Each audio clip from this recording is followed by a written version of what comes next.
Hello, everyone. Welcome to episode 217 of Dial the Gate, the Stargate Oral History Project. My name is David Reed. Thank you so much for joining me this weekend.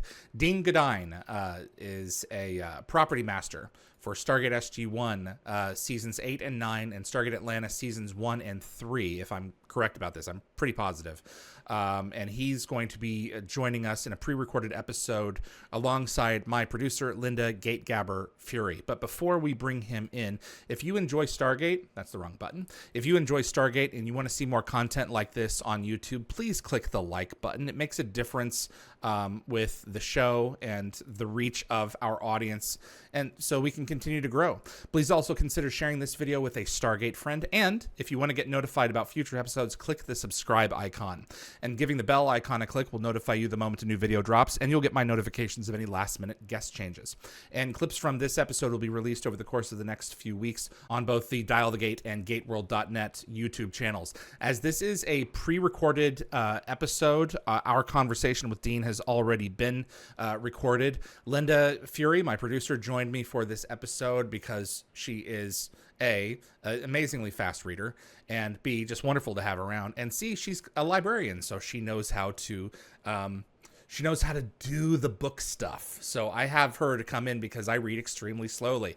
Dean wrote, "They Don't Pay Me to Say No, My Life in Film and Television Props," and it includes some of his Stargate stories as well. I recommend that you check that out on Amazon. There's going to be a link for that in the description below this episode, so you can go ahead and get your own copy. It's also available on Kindle as well, and in paperback and hardcover. So let's bring in Dean Goodine and share some Stargate stories with you. Dean Goodine, property master for Stargate SG-1 and Stargate Atlantis, and my producer, Linda Gategaber Fury. Thank you both for being here. Dean, it's a privilege to have you on the show. Thank you for being with us. Well, it's a real joy to revisit such a wonderful time in my career, which were the few years I was on both Stargate SG-1 and Stargate Atlantis. I look back on those years with great fondness of the people. What are some of your memories of, in broad strokes, of working on this property? Well, I think in broad strokes was how I got talked into doing it, because my career prior to Stargate was doing historical films like Westerns, World War I, samurai films. And I was doing a film in Vancouver. I finally moved to British Columbia and I was doing a film in Vancouver. And Andy Makita and I had known each other since the 80s. We worked on a big samurai film together, and we're really good friends in Calgary, Alberta, where we both were working at the beginning of our career. And we had a mutual friend named Bill Bannerman, who also was in Calgary for a short period of time, who was a producer on a film called Walking Tall in Vancouver with The Rock. At the end of the film, we said, we got to get Andy out for dinner. We got to get Andy out for dinner. So we grabbed Andy and we went downtown for dinner. And I was staying in a hotel in Richmond somewhere, and Andy agreed to drive me home, which was completely opposite of where he lived. And on the way down to the hotel, he said, "Hey, we need a prop master for our show, Stargate. You should come and do it." And I was like, "Yeah, no. I don't do sci-fi. I'd only done some low budget sci-fi before. And anybody will tell you the hardest genre to do is sci-fi, especially if you have no money, because it's a real challenge." So when Andy was asking me this, I was laughing at him going, "There's no way." So I left and went back to Calgary to do a film, and the phone rings and it's John Smith, the line producer. And I had met John Smith on a film in 1988 in Calgary. He always said to me, "If you move to BC, you have to call me because I want to give you a job." And so he phones me and he goes, "Hey, Andy tells me you want to come and do our show." I'm like, well, clearly Andy wasn't listening to me because I don't do sci-fi. I just haven't done it well. And John goes, "Well, we take 4-day-long weekends and we take the month of July off and we don't work late on Fridays." And I was like, and I really like John. John was such a nice man. And Andy also is great. So John talked me into it. He said, "Just pretend they're cowboys in space." And so I got to Stargate. And I think for about the first week, I kept looking at Kenny and I would call the gate room the saloon. I was just really trying to get my head back around doing Stargate. So getting into Stargate was the most memorable thing. And then 2 weeks into prepping SG-1, John calls me up to his office and I thought, oh, they finally figured out I have no idea what I'm doing. John Classic imposter and John syndrome, sits me right? down and goes, yeah. And John sits me down and goes, so listen, we just got a green light on Stargate Atlantis, and Bridget's going to oversee both. Bridget McGuire, the production designer, and some department heads are going to oversee both. We want you to oversee both shows. And my reaction was, wow, I don't even know how to do one show, and now I'm going to do two. So I thought, well, if you're going to fail, you might as well do it spectacularly. So I agreed to do Atlantis and SG1 at the same time while I was learning the whole Stargate universe at the same time. So you were catching up. Your first the first request to have you on, 7 seasons of SG1 had already been shot. So season 8 and season 1 of SG1 and Atlantis, respectively, were spinning up. Yeah, spinning up at the same time. So it just became, I just remember going home and phoning my wife and saying, yeah, I'm going to do 2 shows at the same time. And she just started laughing at me, like, what are you doing? And it was the best education. I will say the crew, the writers, Martin Giro, Martin Wood, of course, Brad and Robert and Andy, we all were in the same boat. We were all trying to figure it out at the same time. So it was really a good group of people to be in that with. And I think I learned more in a month than I learned in about 18 years of my career on that show. Wow. And 40 episodes simultaneously in one season. Yeah, That's the thing that's crazy. Yeah, I told them, I said, look, I sat down with John Lennox, and John Lennox was overseeing SG1, and George Horry was overseeing Atlantis. Great, great production managers. And I said to them, I said, look, I'm going to give this a go, but you have to let me tell you when it's not working. And what happened was with Stargate, because we had so many in-house staff directors, they didn't have to wait for someone to come in from out of town with Will Waring and Andy and Pete DeLuise and Martin, to name a few.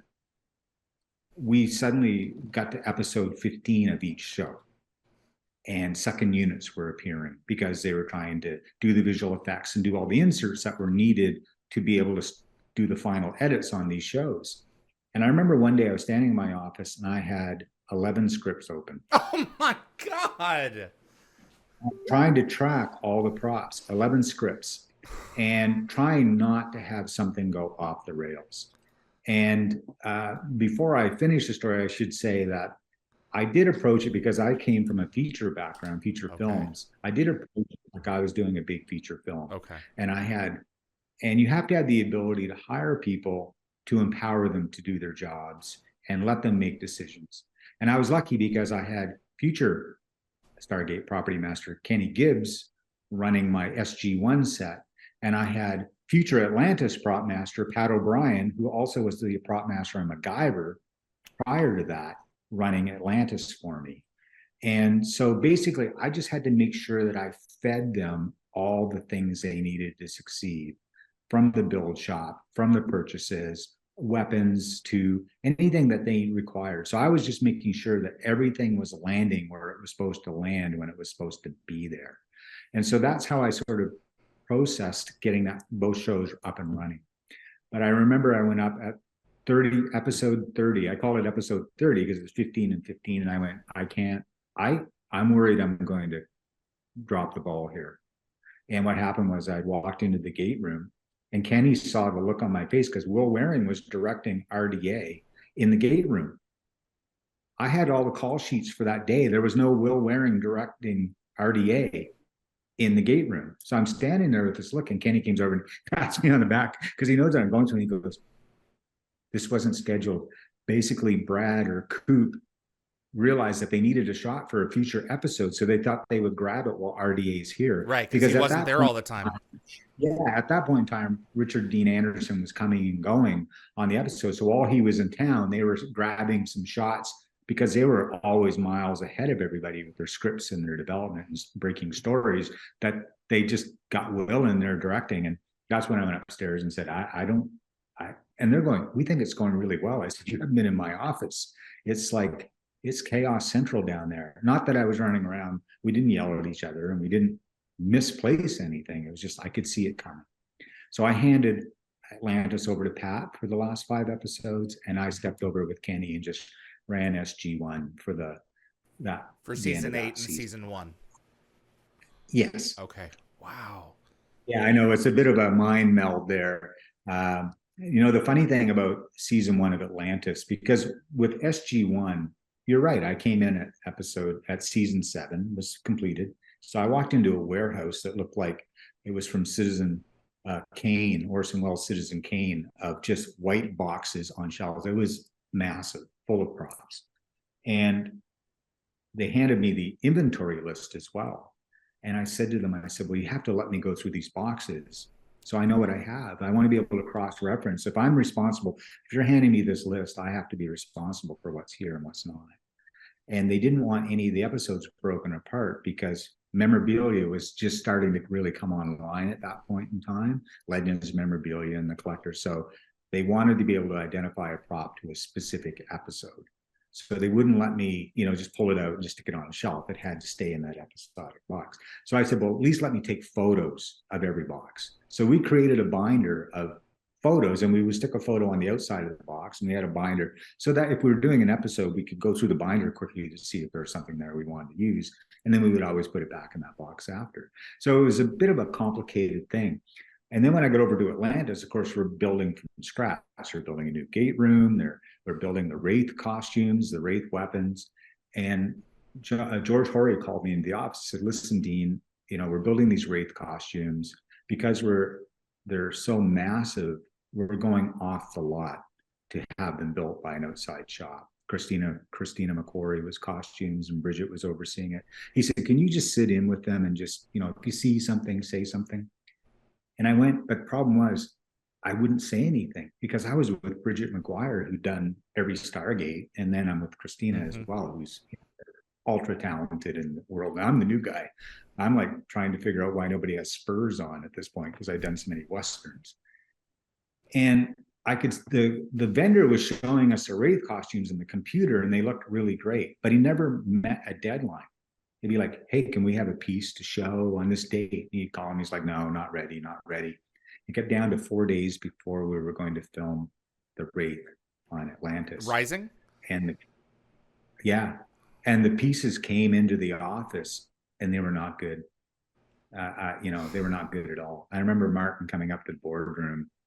And again, I was just staying back, and Christina's doing everything in her power to try and sell them, even though they're not good. And she recognized she's trying to figure out how can we make it better. And the only way we could make it better is we had to go back to the vendor and say, you have to work all weekend to get these costumes ready. And everybody was in such a scramble. We get on set that first day with the Wraith, and we're about to start filming and realize nobody put eye holes in their headpieces.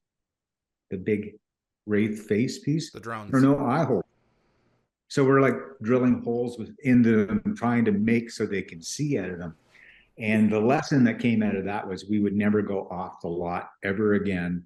At that point in time, we were resetting up the Stargate shop. Gord Bellamy, who had been with Stargate earlier, had gone off to do iRobot with construction coordinator Tom Wells. Well, they were coming back to take all this building over again. And we rebuilt everything in our shop on Stargate, and which was state-of-the-art builders. I still use them. Even just a month ago, I was using them. So state-of-the-art, and it all settled after that. But that was the last time we ever went off the lot to an outside vendor to get something massive built. It was like, we can't do that. Can't take the risk that you're going to fall behind. Yeah, so that was kind of my welcome to Sci-Fi. So there's a book. So Linda, can you tell us about the book and then have Dean piggyback off of that? Yes, and I love a good book, and this is a good book. So all of you out there, go read Dean's book. It's fabulous. It's called They Don't Pay Me to Say No, and he details his entire career working in props, and it's just a fascinating read. I went to theater school, and so this was right up my alley, and I was loving every minute of it, and especially all the talk about the historical props and the weapons that you used on various Westerns. So if you're a big Western nerd like I secretly am, you're gonna love this, and you're gonna love the sci-fi parts of it too, everybody. So I've been reading this and really enjoying. And one of the things that you mentioned was that Stargate was probably one of your first times that you had encounters with fans and fandom, and that this was a little unusual. And would you talk about that a little bit? There was a big fan contribution to the show that helped you learn about the world of Stargate, and also you had some interesting encounters with fans at the studio. Yes, when I started Stargate, it's because it's 7 seasons, and even in the boardroom, everybody had their usual chairs. Like everybody sat in the same chair in the boardroom for 7 years. And so I had to find my chair that would become my chair for the year and a half I was on the show. But they would, they talk Jaffa, Goa'uld, ZPM crystals, and all this stuff. And I was sitting there like, I was reading the script and I didn't understand half the language. I was just like, okay, what does that mean? And there was a woman, but I'll give you one funny language story. I kept reading PFD. Teal'c picks up his PFD and walks out of the set. And I'm like, why does he need a personal flotation device? He's in space. And finally, I had to put my hand up, and I don't know if it was Brad or probably Brad, right? He said, "Oh, that just means plot forwarding device. Do you have any ideas?" Because I hadn't figured out and I'm sitting there looking at them like, oh my God, I'm going to die on this show. So anyway, John Smith could tell my face that I was really struggling with. I'd be like, what is that? And he said, you need the Stargate Dictionary. It was called something else, but I called it the Stargate Dictionary. I said, what's that? He said, a fan has written a book of every Stargate term used on the show. And he said, I have one in my office. I'll give it to you. So it was like, for me, it was like code breaking. I would get a script and I would read something and I would go to the book and I'd be like, oh, that's what that is. And I would know what I was looking for. And anyway, the office at the bridge at the time for myself, it had an outside door. I had to go outside to go upstairs to the production office.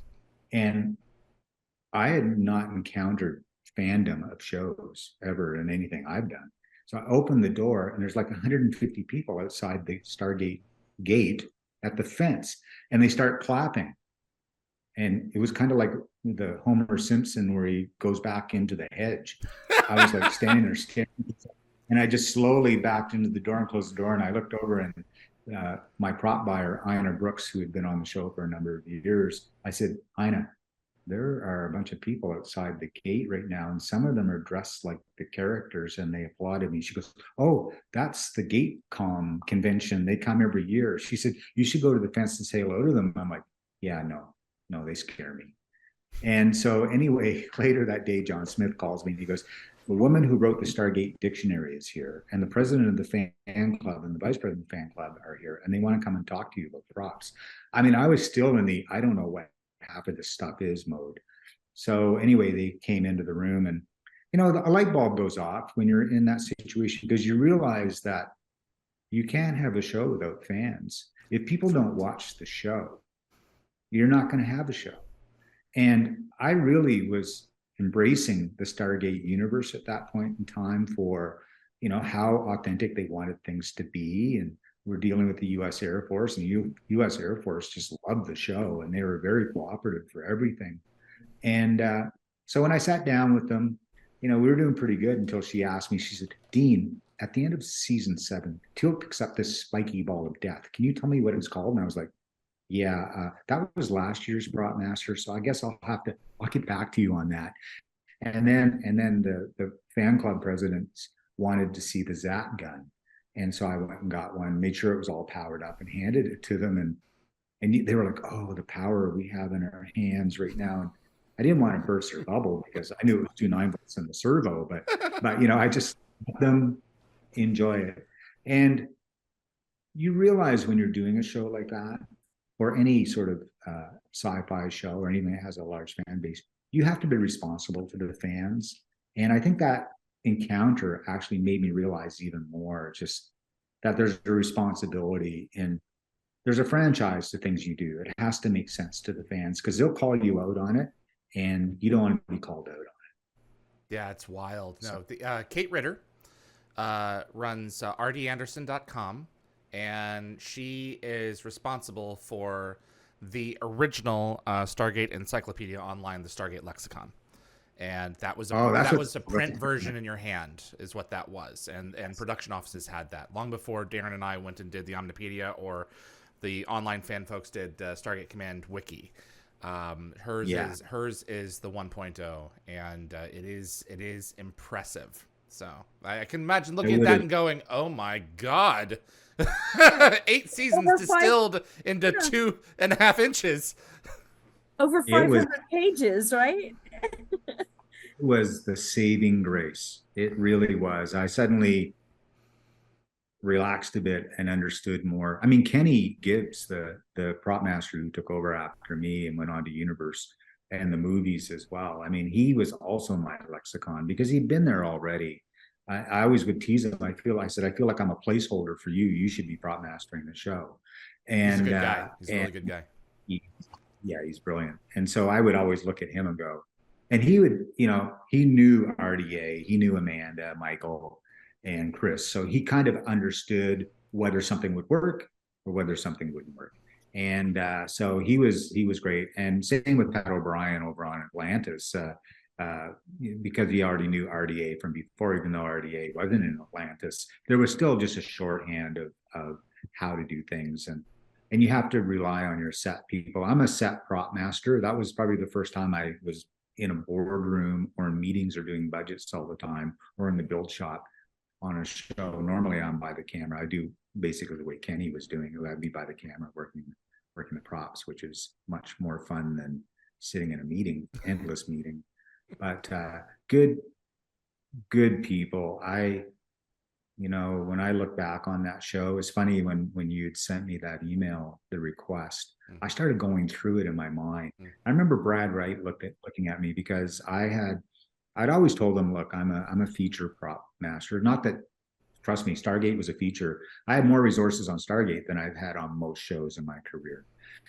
But I just really had some opportunities, and I told him, I said, at the hiatus of season 9, I was going to go off and do a film, but Kenny is here. And so it was just a natural for Kenny to step in and take over. And they never looked back. So can you describe to me in layman's terms what the function of the property master is holistically? It's a lot to unpack if we don't probably set that out pretty early on.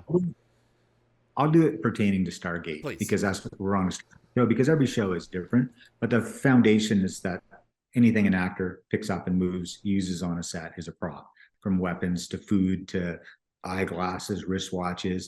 All of that is a prop. And so in the case of Stargate, what would happen is I would get the script and I would look at it. And the first thing you look at it, what do we have to manufacture?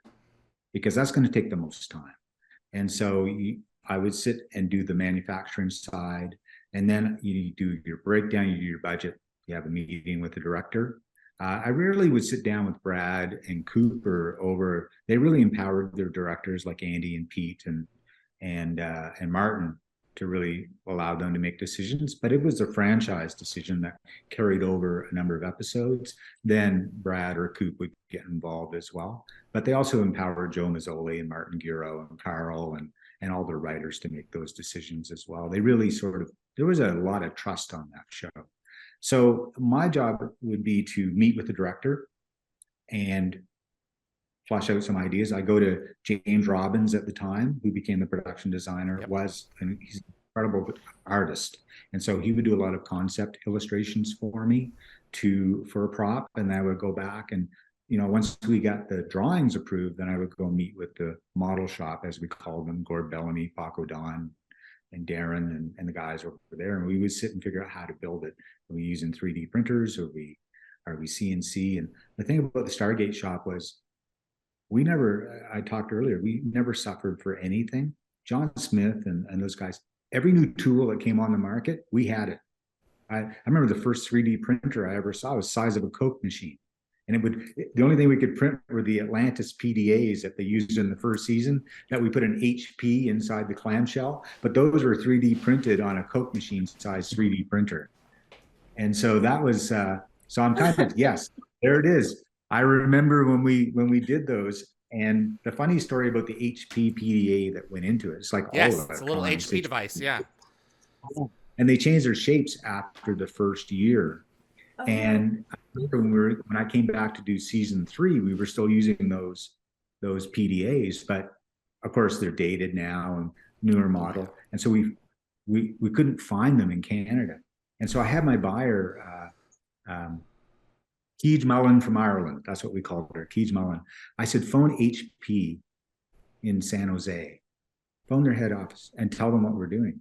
And she got on the phone, and she was, our office is pretty common, so I don't really want to listen in on my crew, but there's sometimes you can hear the conversation. And she was trying to explain what she was doing. She got put on hold, and I went, and I looked over and I said, when the person comes back on, tell them you're working on Stargate. Because we're doing a computer world. It's like, and she said the word Stargate, and the world opened up to us. It was like, oh yeah, we've got some in the warehouse that will ship up for you. You know, they haven't been destroyed yet. So we got a bunch of free PDAs from 2005 or 2000. Yeah, I guess 2004, 2005 era that we could use in 2006 because she said the word Stargate. So I know I long-winded answer to your, what does a prop master do on Stargate, all the weapons. I saw you had a great interview with Rob Fournier. I watched. Well, we hire the armorers. We oversee the armors. We hire them. In the case of Stargate, I didn't have to. Rob Fournier is like one of the best in the world, so it wasn't like I hired Rob. Rob came with the Rob was there before I was, and that's how I met. I met Rob on Walking Tall, and I still consider him one of the best and a good friend. But we're in charge of what weapons are we going to use in the scene. Do we have enough ammo? Do we have all of that? So I'll sit with Rob. We'll sit with, and we'll figure out. We're going to use a 50 caliber.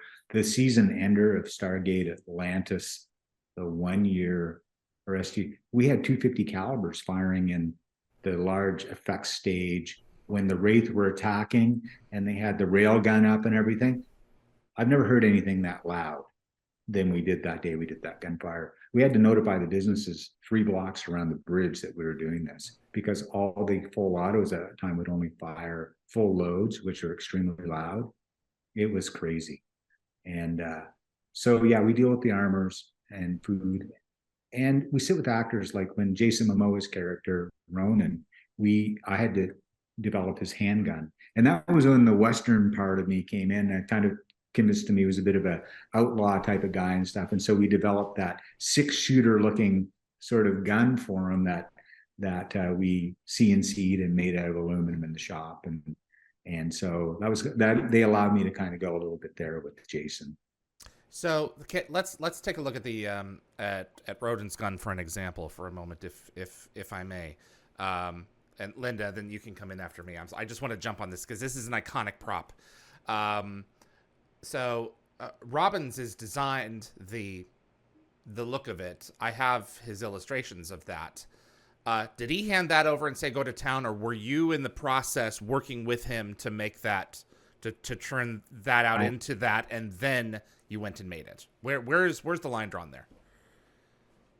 Well, I went to James with my idea after going to Martin, whoever was directing that episode, talked about what it could be, pulled out some images of 6 shooters, and kind of came up with the idea. And then James, I didn't go and say it needs to look, but James drew it. I gave him an idea of cowboy gun, sort of put the wrap on the grip and all that stuff. But James expanded, as James always did. James would take the most rudimentary drawing because, trust me, I'm in my wife's art gallery. I can't draw a thing. So I would, whether it was a bad pencil sketch or a picture off the internet or something, I would say, make this look like something. And he would then take it into James' world. I called him Jimmy the Pen. It was like, okay, I got to go see Jimmy the Pen. And because his ability to draw and create was at that point in time, I was blown away by it because I hadn't been around that world. You know, you have to remember, I came from World War One or samurai films or cowboy movies and the odd, really bad sci-fi show where I did meet Ray Bradbury and Kurt Vonnegut. I'm the only prop guy who's probably sat and had a conversation with both of those men, which would probably make your fan base go crazy. But yeah, James was just brilliant. Wow. He is brilliant. Linda? So you went on to work with Jason a bit more, didn't you? You worked on C for a while? Yes. Is that, can you share any stories from that experience? Absolutely. First of all, the smartest thing I did on C was Gord Bellamy was kind of semi-retired after shutting down his portion of the Stargate shop. And I convinced him after about 5 years to bring his shipping containers full of all his machinery into the Sea world. And so suddenly I had that real shorthand of working with Gord like we did all those years on Stargate to then set up C. And I had no idea how I would, whether Jason would remember me from Stargate because I was never on set. I was always the guy who goes, here, do you like this? Do you like this? Do you like this? And then Pat would take over and run it on set. So I didn't know how much Jason would remember me, but I remember Francis Lawrence, who's directed The Hunger Games and many feature films along those lines. Well, Francis Lawrence was directing the first 3 episodes of C. And every time an actor came to the office, which also had the build shop and everything, he would bring them through the concept room and then to the set decoration warehouse and then into props. And I was coming around a corner and I could see Jason was walking towards the prop shop with Francis. And all of a sudden he saw me and he came running, like he sprinted towards me and picked me up and gave me this huge bear hug, which I think realigned my spine. And so I guess he did remember me. And what happened was because C it's a show where everybody's blind and you're building all these tactile props and everything, but it's all found objects from a dystopian future. We'd built a lot of props and we had some ideas for Jason. So we had a private show and tell with Jason and where we showed him all the cool stuff we built for him. But he decided he wanted everybody's props. So Jason came to us, I want this for a future episode. I want this for a future episode.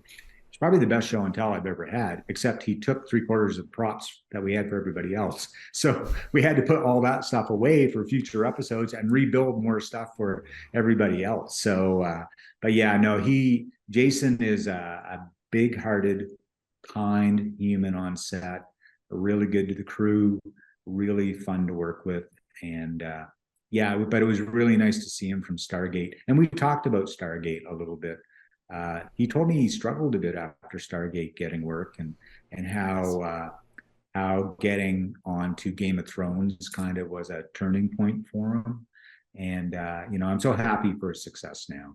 Any of the Stargate people when I come across, whether Kenny and all these people that are doing really well in their careers since Stargate, I'm always happy for them because that was really an exceptional group. That's exactly right. They're just exceptional people.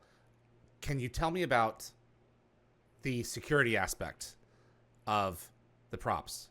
You're dealing with pieces that are several $1,000s in R&D. The tricorders from Star Trek. There were regular stories about how the tricorders would just walk. They would just disappear.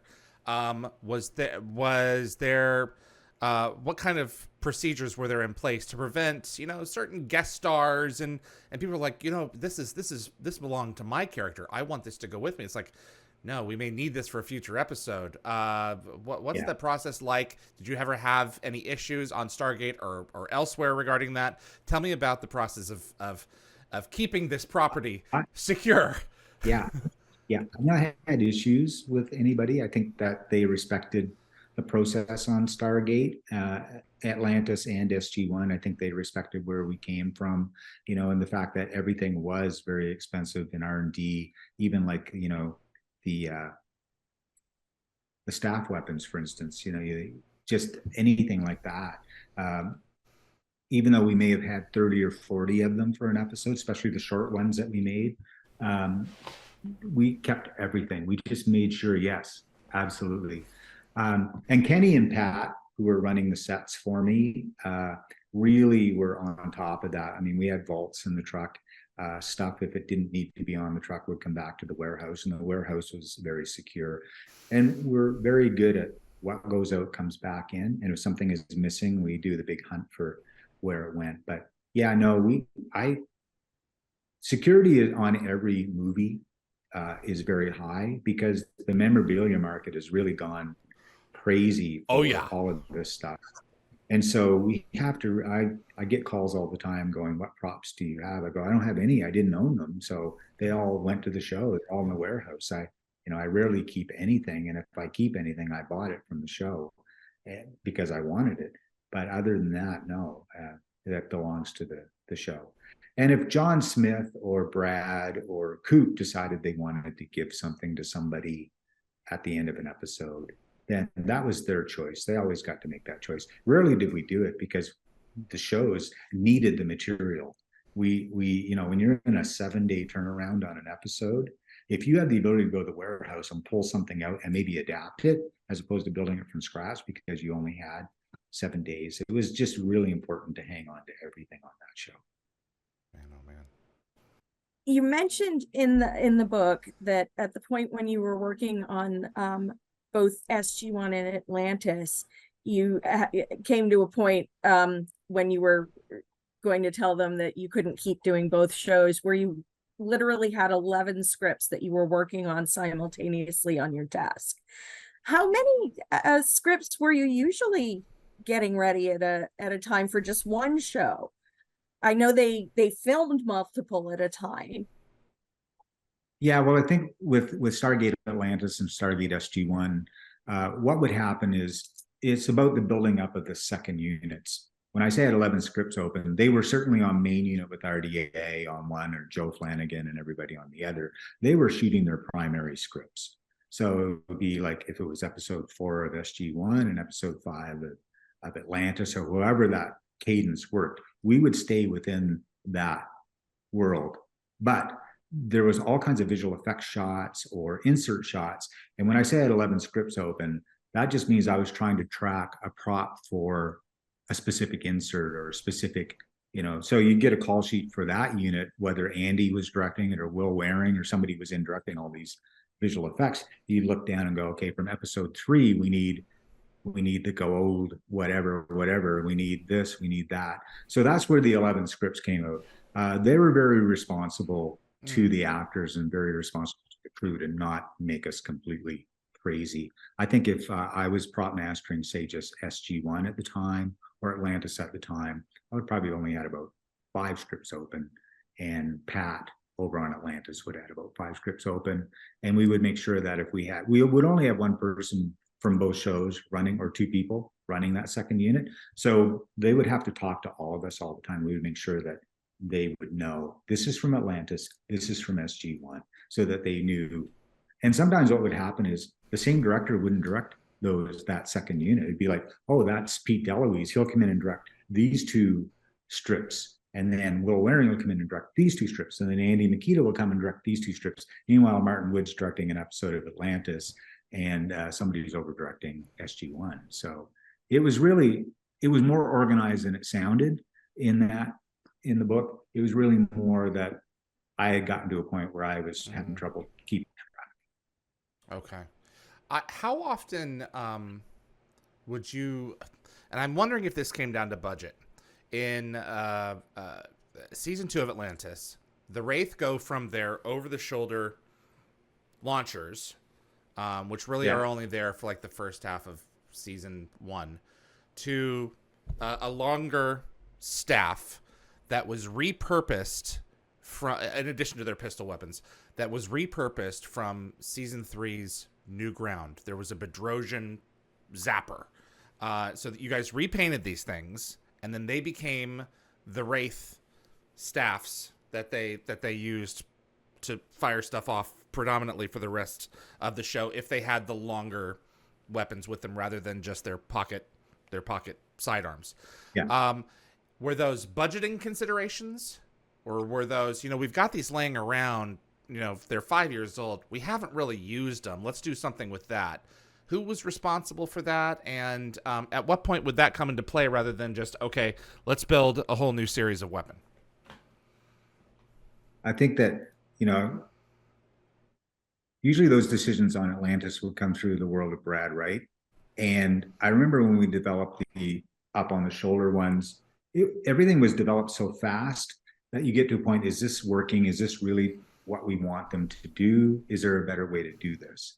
And so then you kind of look around at the inventory of what you have to begin with. Can we adapt something? Can we change something? And can we go into a different sort of world with these? Because when you're developing, how many times have you watched a show where you've watched a pilot for a show and then it's been picked up and you realize after the first episode that sometimes they've even changed the lead actor? So what you develop in the beginning, you realize as you're going forward that maybe it's not what you want it to be for the whole show. And I can't speak specific to what made that change, but I know that we were kind of wrestling with that weapon in the first season as to, do we really like what this is doing? Do we, so I think it was always kind of a point of discussion of what we could do better. I think you may be able to expand on this a little bit. I know that that Wraith cannon, over the shoulder cannon, drove the visual effects people nuts, because the guys on set had a button to press, and that button would light up the front end of the cannon, and it would control, because the visual effects people like to have control over when the zap zaps. Absolutely, 100%. I mean, because Stargate, when I went to Stargate, I did have a goal in mind that I knew the industry was changing. I've been doing historical stuff, but the reality is, theatrically and television, even the stuff that I had made a lot of my early career on, were really not in vogue as much. And we were moving into sci-fi, and I love Terminator. I love Blade Runner. I'm a sci-fi fan if it's a really good sci-fi. And I watched the Stargate feature. So I knew that if I was going to have a long career, I had to go to Stargate. And it was about learning CGI school for me, and green screen. And it goes to exactly what you said about anytime an actor pushes a button and a light comes on, even in 2023, drives visual effects people crazy. They really want to have total control on set as to when something is illuminated and when it's not illuminated. On Percy Jackson, the series that I just finished for Disney, I did a lot of lights on swords and stuff. It was only so they could track it for whatever visual effects they were going to do after. And so a lot of times we'll put tracking lights on things for them. The old days, you put a piece of tape, but now they like the fact that if we can give them a tracking light, but they control it from the DMX board. They have a whole console and they sit there. They have the ability to turn that light on or turn that light off. The actor never has a choice as to whether that light's going to go on or off. And in my case on Stargate, I was still in the world of actors controlling their props. So I probably, with Gord and Paco and Darren at the model shop, put those buttons on, which probably drove John Gajecki and all his crew crazy.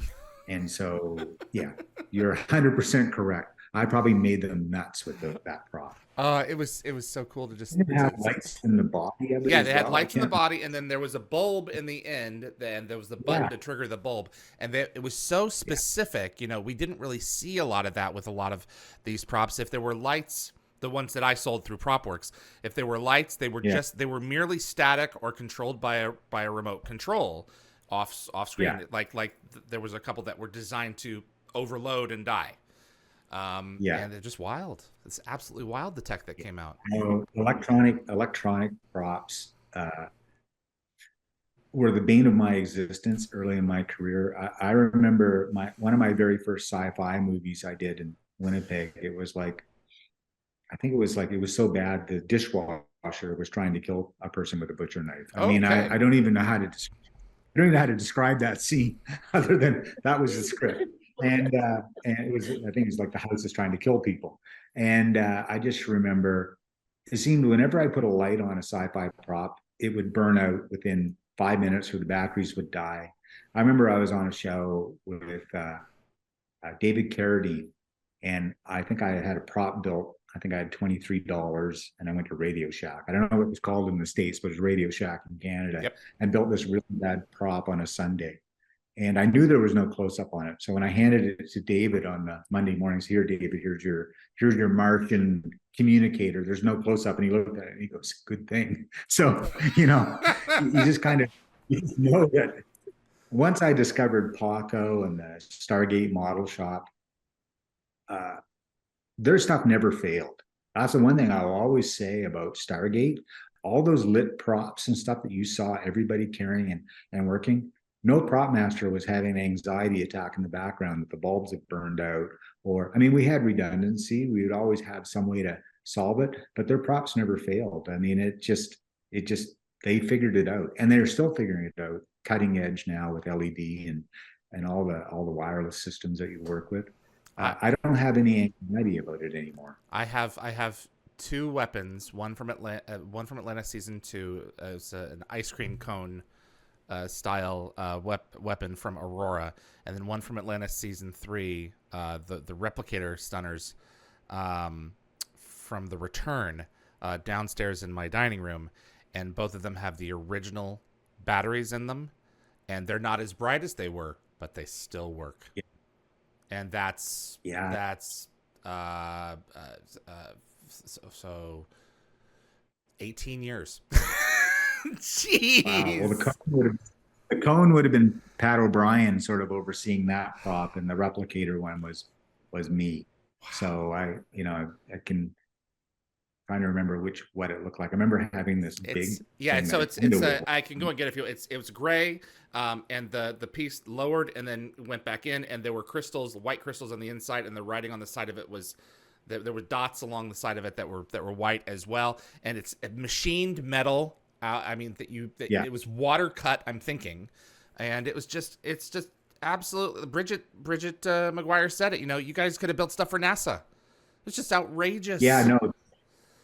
We had every piece of technical equipment. If somebody went to the high tech trade show in Las Vegas or Martin Wood especially, he would come back and go, this cool thing, and somehow we would end up with a prototype or something that would work. I remember the first time I saw, I can't remember what the screen's called. It's a water screen. It's basically you run water and you can project an image on it. And the wraith come through a cave and come through this screen of mist and water where we're projecting the image with a projector onto the screen.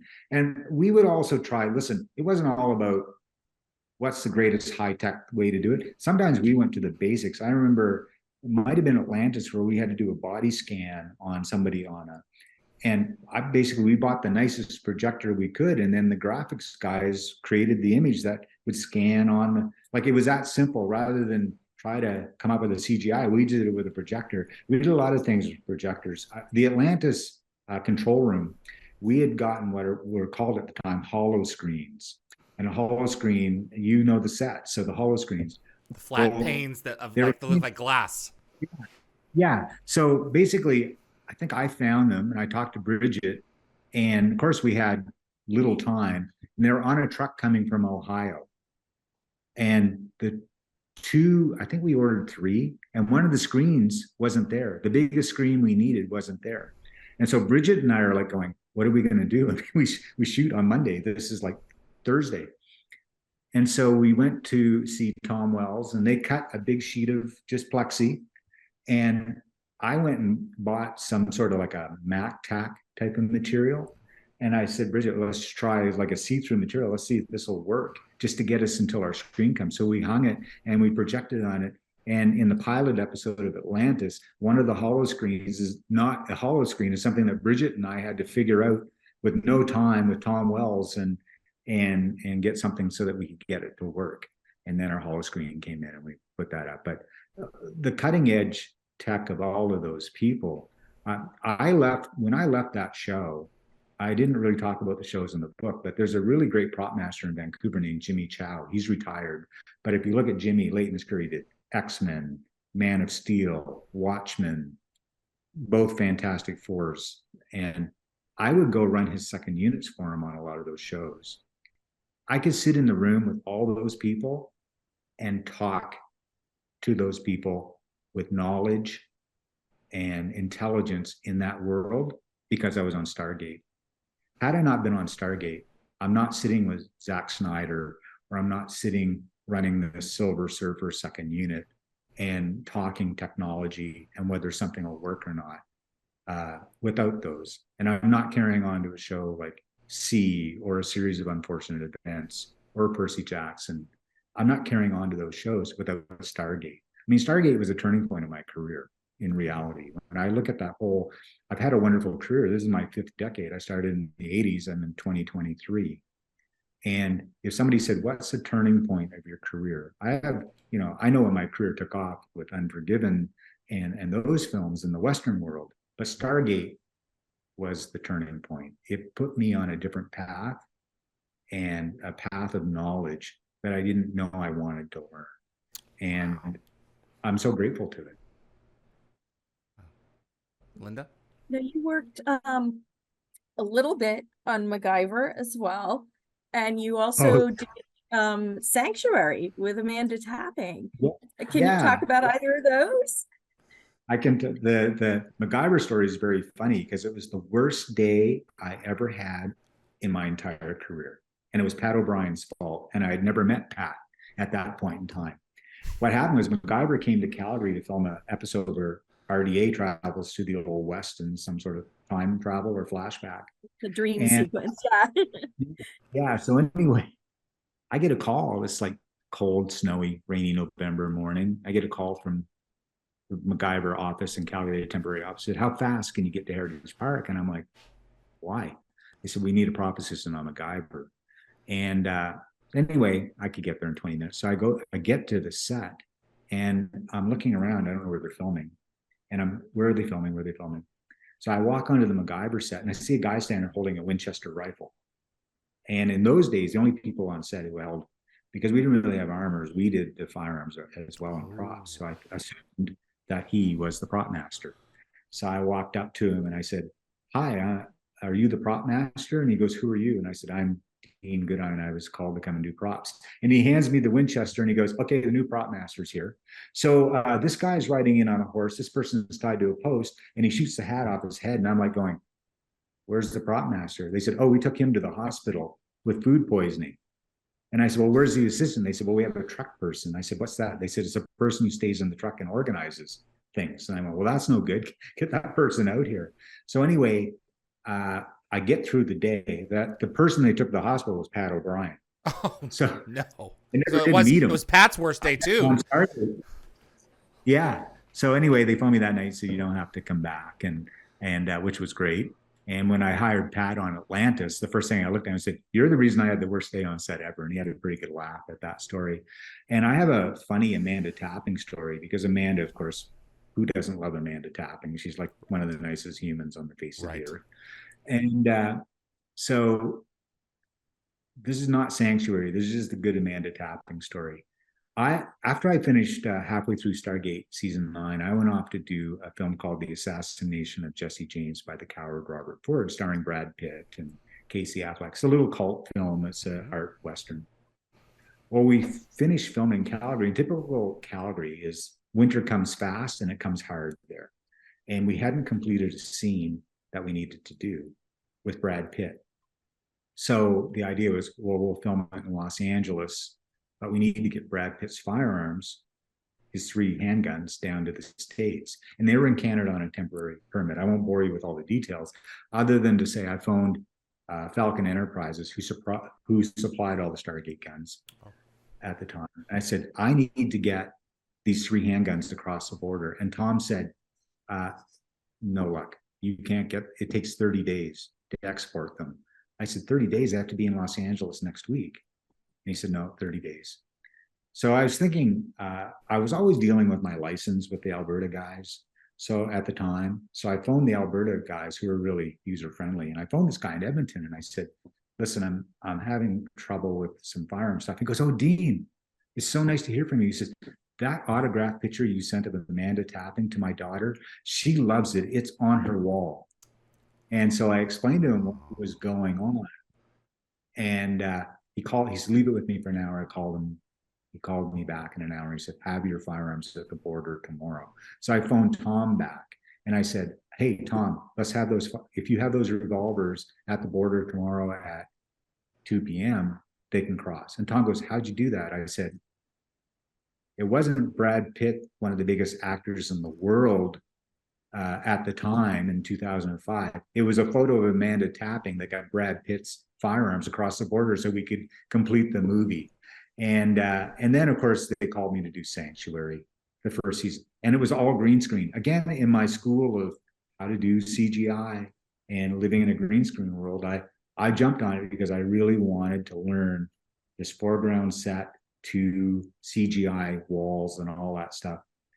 Personally, I'm not a big fan of all green. As a matter of fact, I hated the color, even though I have a green shirt. You're wearing it right now. Both of you are. Yeah, I've embraced green again because I know it's on the volume stage, which I'm still not completely convinced about. So, but it was great working with Amanda and the Stargate alum again, because it's just it's an ease of a show. It's a family environment. They really care about each other. They cared about each other on that show. Fridays at 6 p.m., if you were still shooting, somebody made a mistake. And, if they had a forest sequence they had to shoot at night, they would build a forest on the effects stage so we could go home early. So you could just turn the lights off, keep filming, and then we could go home early. Anybody who works in film and television knows that most times in episodic, you're in the hamburger factory. It's like you got 8 days. Let's grind this thing out and move on to the next. Get your 20, back in the days when it used to be 20 and 22 episodes, get it out there, eat the crew while you're doing it, and move on, which is why I hardly ever did episodic television. Stargate ran differently. It didn't run like episodic television. It was episodic, but it wasn't episodic. We didn't have a studio overlord breathing down our neck. Everything stopped at Brad and Coop's office. At the time, Sci-Fi were actually still good people, and they just trusted whatever the syndication side was. They just let them do their show. And you could see it in everybody. You could see an ease. There was a lot of pressure, don't get me wrong, but the pressure was not in the wrong place. The pressure on all of us is we wanted to succeed, A, for the fans, and B, for the producers and the directors, and ourselves as well, because we're all those types of personalities. That perfection is just one of those things that's driven into us as we do it. I caught you saying for the second time, eat the crew. Do you mean get the crew fed? No, eat the crew as in let's just grind them. Oh, wow. There was a point in time. I did one after Stargate. I entered back into episodic television again for about 2 years. And by then they'd figured out that it's cheaper to just shoot 9 hours, then break for lunch, and then shoot another 6 hours, because the penalties at the other end weren't as bad as if you. And I was like, who thinks this is a good idea? Like, especially when you're doing 12 or 22 shows, how do you think you're getting the most creative product when everybody's exhausted? Yeah. And Stargate was none of that. It never ran that way at all. Matter of fact, I spent more time laughing on that show than anything. Yeah, I believe that. A lot of people say that it was a very nice atmosphere to work in. It's nice to hear people from all different departments and sections of the show saying that. Yeah, I think if you sat down and polled every department head for the most part that has had an experience on that show, they would all tell you the same thing, that looking back now, you realize when you're in it, you don't realize how good it is sometimes. No, you're churning. You're just churning. And I remember Brad saying to me when I was leaving, I may have said it earlier, he said, I wish we could have made you happy here. And I said, I'm not leaving because I'm unhappy. You've made this such a happy show. I'm just leaving because I just have other things that I want to do. I've never been good at staying somewhere for more than 2 years. And it's nothing against the people or the show or the people who stayed for 17 years. It's just my own internal drive. The way I do things, I'm just a little bit different. That's all. That was the happiest place. Looking back on it now, I recognize that as well. Would you have stayed, in hindsight, would you have stayed longer, or were you happy with the time that you spent on the show and that it allowed you to do the things that followed? Yeah, there wouldn't have been a following without being on that show. I think that I would have not excelled as a prop master had I not been on that show. I think that my confidence certainly grew tremendously from that show. Um, and it just allowed me to sit in the room and talk to some very smart people, when sometimes I would still think to myself, even on a series of unfortunate events, with some of the stuff that they would talk about in the Barry Sonnenfeld, Bo Welch world, I would think, man, I'm not smart enough to be in this room, but I can at least understand what they're saying. And that all sort of goes back to Stargate. And I think the other thing too is that as department heads, and you want to be a decent human. We're just making entertainment for people. It's a remote control on a coffee table. We really want to keep it in perspective. And they did keep it in perspective, always. Even if you couldn't deliver, if something was going horribly wrong, because it is sci-fi, things are going to stop working or something's going to go sideways. Nobody yelled. Nobody pointed fingers at each other. And every department would jump in and try to help you, whether it's the special effects guys or whether it was the costume department or hair and makeup. Everybody were trying to help each other. There was no, this is not my department. That was never the case there. You are all rowing together. Absolutely. Absolutely we were. And it was, yeah, I'm certainly smiling at a lot of the memories now. You really put a smile on my face thinking back to, Andy Makita, that drive where he said, come and do our show. And I was like, yeah, no, you've got the wrong guy too. John Smith, knowing I was a huge music fan, made sure that I was in the office when Isaac Hayes showed up. Oh my God. I know. I'm like, Isaac Hayes is coming to do this show, Isaac Hayes. And so Isaac shows up and John's, he's so polite to everybody in the office. It's such a class act. And John Smith, I still remember John looking at Isaac going, hey, Isaac, do you want a box set of DVDs? And Isaac goes, no, man, I got them all at home. He's such a huge fan. He was a fan. Yeah. You mentioned in the book some of the amazing things that the Air Force gave the show access to. Can you talk about that a little bit? Yes. I mean, the Air Force, it always astonished me that the Air Force were so involved in the show. And Kenny, when you have him on, we'll be able to go into greater detail about the nuclear submarine and some of the jets they flew in and the heavy transport. In my case, I remember when GateCom was on, the publicity guy came into my office from the Air Force. And I looked at him and I said, why does the Air Force support the show so much? And he goes, it's our #1 recruiting tool. I'm like, really? And he goes, yeah. He says, people watch the show and they want to join the Air Force. I said, what do you tell them when you tell them the Stargate program's not real? He goes, well, they're kind of disappointed, but they sign up anyway. So anyway. We have a sign on a door in Cheyenne Mountain. I got that. And then Tom Falcon, who supplied the arms for Stargate, of course, the P90 was the machine gun of choice of the Stargate, because the shell casings would go straight down and not out the side. So you could use them in close combat. And he told me that he had a call from the Secret Service because they questioned him about the P90 because they wanted some of their agents to use P90 because they're in such close contact they can fire and not be hit by casings coming out the side. So the reach of that show was tremendous. I could be wrong, but I'm pretty sure that I think the Air Force Joint Chief of Staff at one point was on the show as well. General Ryan. So yeah. And then later on, John Jumper. Yeah. I mean, what more can you say than that? And part of me wishes I was there all 17 years. But the other part of me is grateful that I got to be there for the time I was there, for sure. Wow. Man, oh man. And I still keep in contact. Bridget McGuire just emailed me last week looking for Gord Bellamy's number, and Kenny and I are texting each other all the time. And so I still keep in contact. Pat's retired. Pat O'Brien, he's retired. He keeps sending pictures of some European country he's in, or he's winning some golf tournament. Guys earned it. Yeah, absolutely.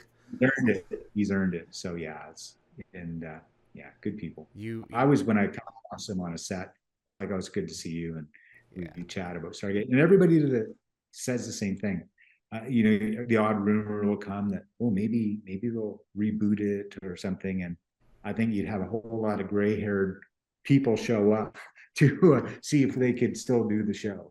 There is a lot of interest, and we're just waiting on Amazon to decide what they want to do. And obviously with the strikes and everything else going on, so we'll see. But I'm curious what some of your favorite pieces were, handling, just marveling at their construction and design, or simplicity from your time on the franchise. Well, I think that boy, that's a good one. You got me thinking. Right, there's a lot to pick. Weapons. There's a lot to pick. I think that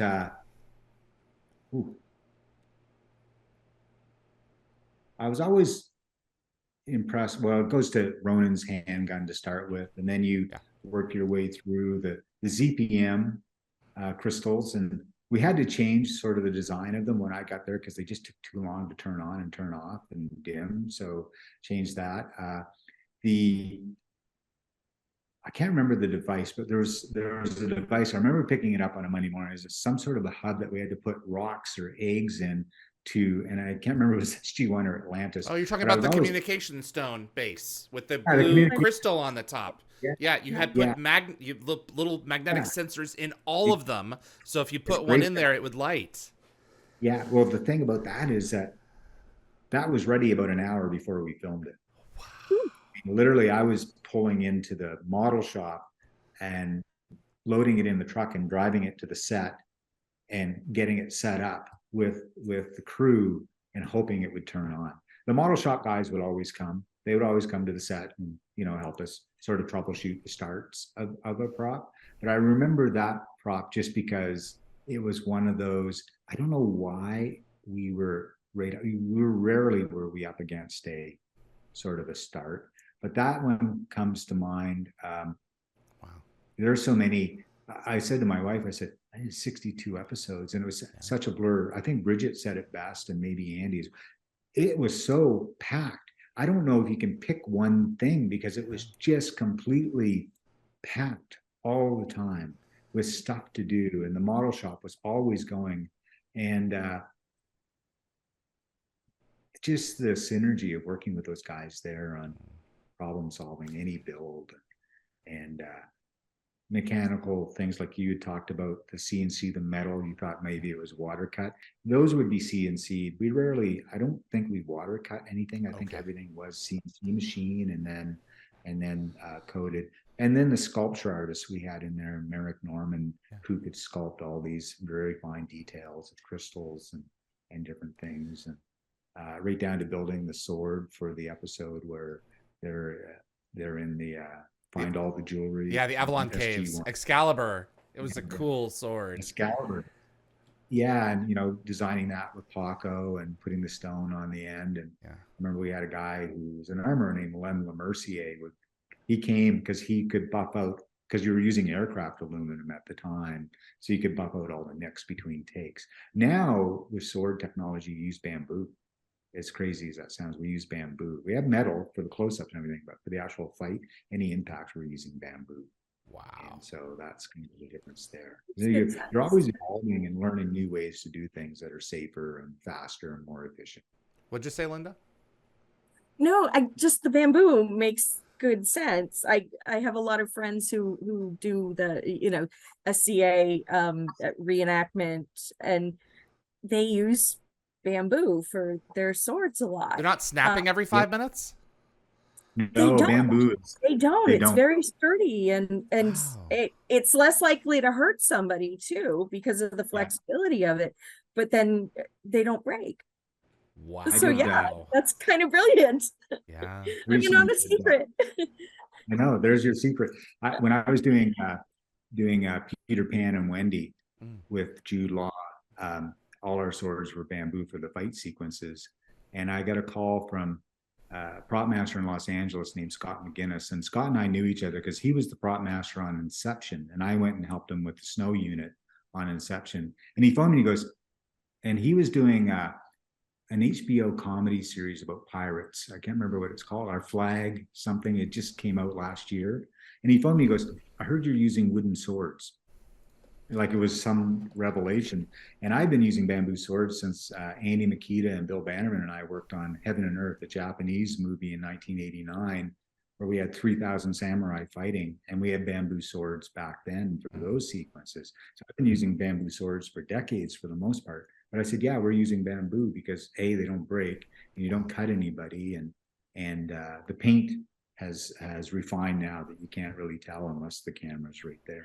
Our flag And means death. Sorry. It was our flag means death. Go ahead. All the swords for Peter Pan and also for Percy Jackson were built by the Stargate guys. The guys who built Excalibur built all my swords for those movies because, again, when you find something or somebody that works and you have a shorthand with them, you don't leave them. I've had many shops offer me, I can do this for less, and I've never been seduced by that. It's always been about the relationship and the fact that those people have never let me down. The pressure they were under on Stargate, always in that shop, to deliver the quality that they delivered week after week for 2 shows, not just one. They were doing Atlantis and SG-1, and they were delivering big time every single day. How do you walk away from that for the rest of your career? I even convinced the people who were working on Watchmen and X-Men and different shows, they started using the Stargate shops. Absolutely. So, there's a quality there that, I mean, the thing that always blew my mind in selling 6,000 of the pieces through PropWorks for SG-1 and SGA was the extraordinary craftsmanship. Going back to like the communication stone hub, the stones had, Linda, they had little magnets inside of the bottoms of them. And on the hubs, there were a couple that were made. One was destroyed and one was designed to light. There were a couple, 3 or 4 stones already like set into it. They were glued on. And then all the empty ports were there. And you could move the stone from port to port to port. And when you would put it down, the crystal would glow blue. They went ahead and wired underneath every one of those ports so that the actors could pick whichever ones they wanted and not designated like a port here or a port there. They gave production that much flexibility. That was so cool. And I don't know if you saw, Dean, were you in the season for season 10 Bounty when they built the BFG? Do you remember the BFG? The big effing gun? No. I saw it. I remember that. Big light crystals on the end. It was used, reused, and continuum. There was a panel on the side of it. When we got this prop, there was something rattling in the center, and we were trying to we couldn't figure out what this thing was. We had it lit. It was all going, the little micro Naquita reactor on top of it. Something was rattling, and we removed this heat sink from the side of it, and underneath, this whole lit section of crystals had fallen out, and we plugged the crystals back in, and it was underneath this whole engineered section of the middle of the gun that had never been used on screen. And they went out of there, and it just popped off with rare earth magnets. And they had designed this thing, and it blew my mind. Like the amount of engineering that went into that was never used. Paco and Darren, that would be those 2 guys at that time. Darren Wright, I think is his last name, and Paco Don. Those 2 guys to this day, I mean, you go there and their engineering brain is like exceeds. Like you kind of go with an idea, and then first of all, they'll look at you and think you're crazy. You show up and go, "Can you do this?" And they're like, "Are you crazy? You think we can do this?" And 15 minutes later, like, "Yeah, we can do this." Yeah, they're sizing up the issue. and the fact that you can pull a panel or you can look underneath and it's done. Now, many times, you get a prop and only one side is done, or not that we do it that way, but those guys, it was always a completed shape. Everything was always ready to go. And they're still hitting home runs. I think they would also be part of the group that if MGM decided they wanted to, with Amazon decided they were going to do it again, and somehow miraculously landed in Vancouver, they would be part of the group lining up to reestablish that world. Amazing. You'd have no problem getting a crew. For sure. If Amazon wanted to do it. They'd have no trouble getting a crew. They would get a crew. They would get Kenny to prop master. I would probably go help them. Yeah. So that type of thing. They get a crew. Bridget, Andy. Yeah. I don't James know Robbins. They would love to. So many of them would love to take another crack at it. So, for sure. Yeah, I think that there's a point where you wonder if the fatigue. Like I was there for season 9, and then of course Kenny stepped into season 10, and you kind of wonder like people can sense an end. I didn't see the last few episodes how it all sort of came together, and same with Atlantis. And then of course they went into Universe. I remember going over to visit Kenny at Universe and seeing some of the suits that he was having built, and I would go to the model shop and see. I still call it the model shop, even though they have their own company now. And I would see the stuff that Kenny had them being built, and I would always look at it and understand the franchise that he was building for. So, yeah, I'm so happy that it still has such a following through your sites and other sites. And I follow Joe Mazzoli every now and then on Twitter, and you just kind of get a sense that we're all still out there in some capacity, and we haven't really let it all go either. It's appreciated. You talk very early in your book about how there are very few routes into becoming a property master. Yeah. And you said you fell into it kind of accidentally, and that other people mostly end up going into it because they have, family connections in the business. If someone wanted to go into your career, what would you recommend to them in the current time? Stay away. Oh my God. Yeah. No. No. Say I wanted to work in props. What would you tell me to do? I think personally, the best prop people come out of theater, because you have to have a knowledge of so many things. You have to build. You have to just basically, you don't have a lot of money, but you have to be super creative. And so I feel like the best prop people in beginning and stepping into our industry have come from theater. But that's not to belittle the other 3 routes that I've seen, which of course the tactical weapons part, like Rob Fournier, could easily slide into propping. He's worked in props on set. He hasn't prop mastered yet, but he's a very talented prop person. So I see a lot of those people, technical people, come over that way. The family route, obviously, even in Vancouver, we have the sons and daughters of very talented prop masters have taken up the family job, and for the most part, they're very successful and very good because they've seen what their parents have gone through in their career, so they have a good understanding of it.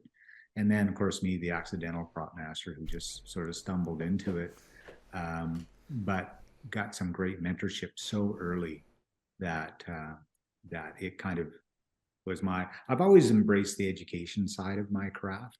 I think that if you don't, I always tell film students, when you step onto a set, your first 2 years, you should just mentally think that this is still 2 more years of my education. You shouldn't come to film school or technical school thinking, I'm ready, I'm going to be a director now, or I'm going to be the department head. As any department head will tell you, from Bridget to Kenny to anybody, this is my 38th year. I still learn. I still look at a script. I start a new script next week. I still have things in there that I don't know how to do, but I have to figure it out in a very short period of time. So you always want to take it from an educational standpoint. And just when you get there, be quiet and listen, keep your eyes open, and don't be afraid to speak up if you think that there's something you can add to it, and be with good people. I've seen, I can see how a young film person could have their career derailed pretty quickly by the wrong person. And I think that's the same in any job in society. And I think it's my responsibility as a department head who's coming to the end of his career to offer mentorship and be kind in that mentorship. But the person you're mentoring has to want the mentorship as well. Absolutely. Your book, They Don't Pay Me to Say No, My Life in the Film and Television Props. Where do you want us to go pick this up, Dean? There's a couple of different places. Where do you recommend we go get it? Well, I think that Amazon has it in the USA. There's a website that I have called they don't pay me to say no.ca, and you leave the apostrophe out of don't. So it's Okay. we don't pay me to say no.ca. And there's a bunch of links where you can get it directly from the publisher, or you can get it from Barnes and Noble or other stores, Kobo, Apple Books. So depending on how you want to read it, but Amazon's probably the easiest for everybody, unless you hate Amazon and you want to go, or you can order it through a local bookstore and they'll probably be able to get it for you through one of their suppliers. Okay. So yeah, it was a book I didn't want to put out. In all honesty, I wrote it and I didn't really know what I wanted to do with it. I wrote it before the Rust tragedy happened, and it was sitting on the shelf. And I sent it out to some conventional publishers, and I thought, who would want to read a book about props? And they thought the same thing, even though they thought it was funny and pretty good. And then when the Rust tragedy happened, my wife said, you have to put the book out because people need to understand what props does, because props is not a department that's readily talked about in the annals of film. No, you guys understand because you have a business that deals in props. But for the most part, from the craft side, I even have people in accounting don't know what we do. And so I don't mean to pick on accounting, that can go across the board. So I put the book out just to kind of explain the craft, but do it through a series of funny stories. And it's a kind of a book of short stories. So it's not a book you have to read. You can open any chapter and read it from beginning to end. And the chapters aren't long, and then put it down for a week and pick up and read it. I wrote the book for people like myself who are exhausted at night and can only read 3 pages before they fall asleep at the end of the film. And but I've had messages from around the world. I've had messages from the legendary prop master who's retired. He did Papillon with Steve McQueen, and Patton, who said, if I wrote a book about props, I'd have nothing to say because you said it all. That's a great compliment. And I really wanted it to be a book of gratitude to a career. There's not any meanness in the book. You could probably say that better than I could, but I really didn't want it to be mean. I wanted it to be almost a joyous celebration of my craft. Yeah, and sorry? I wanted people to laugh. Well, I mean, I'm looking at the cow here. There are, I guess, really, at some point, part of me wants to think at some point something becomes set dressing if it's so large. But I guess if you can move it, I guess it is, and handle it, it is a prop, even though it's a cow. Yeah, animals for the most part are always props.